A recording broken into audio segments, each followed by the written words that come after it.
Welcome, everyone.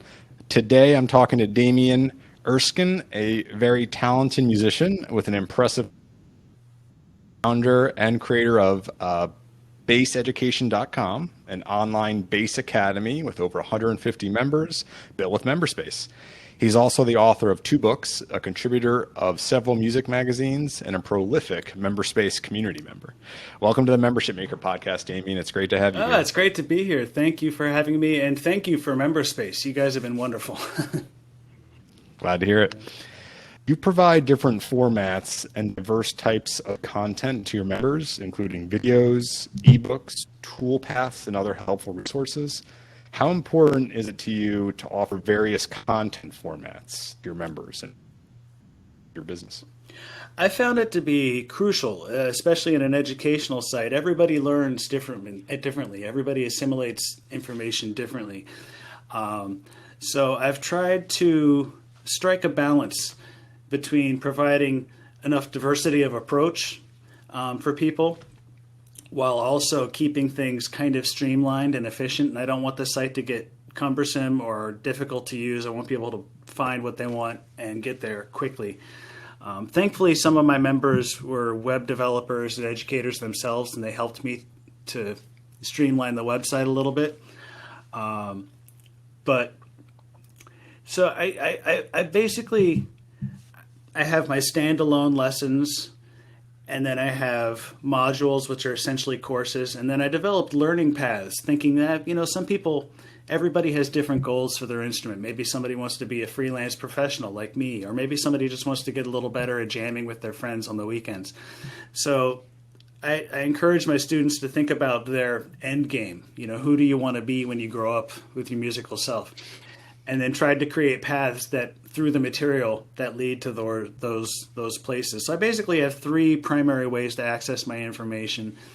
And then I also then started to focus on other ways to engage people's interest in music generally. Like I developed a Bassist of the Month page where I take a world-class bass player that people might not be familiar with and post some YouTube videos and a short bio, and every first of the month they get a new player. Live archive of my own music, but with charts, so students can look at the charts and read along with what we're doing, and just different ways for people to engage with music as a whole, even outside of the purely educational working on something in the shed approach. And I've found it to be people. I've gotten a lot of positive feedback, so I feel like it's been worth doing, and I think that the site is pretty streamlined and efficient as well. Yeah, that's super clever. Like the ability to think, okay, like most people would just assume, all right, here's the course or here's the content. Here's how you go through it. Step 1, step 2. Good luck. Let us know if you have any questions. And you took an approach of like, yeah, we have a step 1, step 2, step 3 course type module thing, right?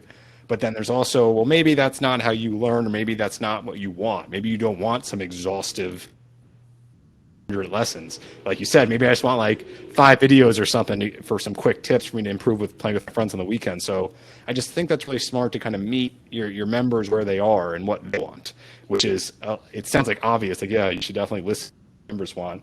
But most people that run memberships are probably more thinking about how do I want to deliver this for me to do, and less about, well, how do my customers actually want to consume it, right? They take an extra step back and forth. It's a little messier to kind of figure out. And so I think a lot of people avoid it. So I think it's really smart you're doing that.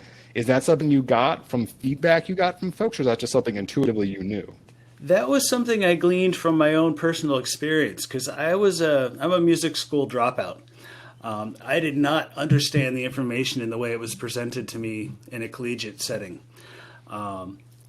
Afterwards, I decided, okay, I don't want to drive trucks forever, so let me just get back to this and see if I can kind of work it out. And I basically taught myself, ultimately coming to understand much of the information in the same way, but I needed to approach it from a different angle. So I was very aware of the fact that I didn't resonate with the generally accepted path towards understanding of jazz harmony and all that kind of stuff. So my general approach with my students has always been to be the teacher I always wished I had. Be able to. That also means being available, like being a resource, having having somebody I could just ask a seemingly dumb question to, but you don't know until you know. You know, there are no dumb questions, and you have to feel comfortable enough to ask those things. So that's been kind of my methodology, is just being a resource and trying to present material in a way that resonates with people, because everybody's on the spectrum. You know, everybody starts from a place of not knowing, and then there's somewhere in between that and, you know, complete mastery or something. So trying to present materials in a way that can connect with people anywhere on the spectrum and start to lead them all in the direction that they want to go. Yeah, no, it's super empathetic. I really like that approach. I think it's smart, and people should definitely take note. One other question I had, sort of related to content strategy. So there's the different lessons, different modules you provide, and different toolpaths and formats, and that's all good. I think you mentioned, do you also do sort of one-on-one lessons if somebody wants that? Yeah, it's kind of another level of engagement. 4 or 5 months, I think I'm 9 months into the website now, 4 or 5 months in, I was thinking about the most meaningful relationships I've had with teachers. And to me, they were ones, and students, you know, as a teacher. And they were relationships that were more like mentorships than, you know, I'm going to come to you every 2 weeks and take a 1-hour lesson and then see you in 2 weeks. Like I said, having somebody you can ask those kinds of questions to when you just don't know something.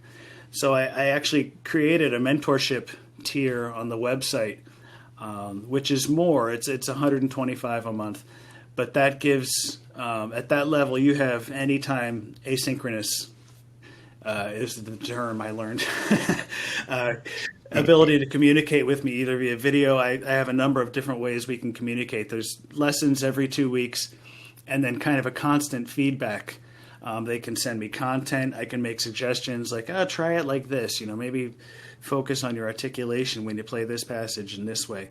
And it's been very beneficial. It also helped to mitigate the general low price point for most members, because it is more a month. But I've also made it pretty exclusive. I've only allowed 5 people at a time at that level, because I want to be able to provide. I don't want to overdo it and spread myself too thin, because then everybody suffers. So yeah, you know, having different levels of engagement for people as well.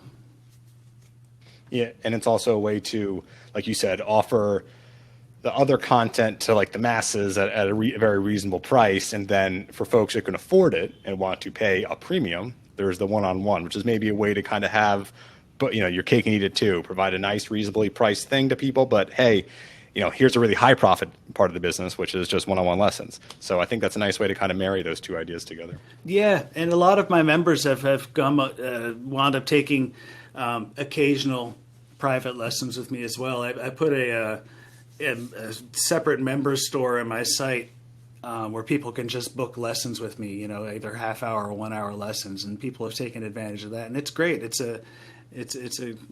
a great way to connect with the students, and it's also a great way to help support myself and support the site.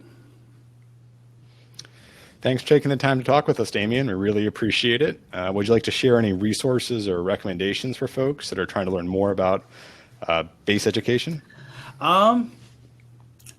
Yes. Well, I was actually I was thinking of different resources. Like, I knew that we should talk resources, and I was thinking more about the site type of resources, but some of them relate. YouTube is your friend.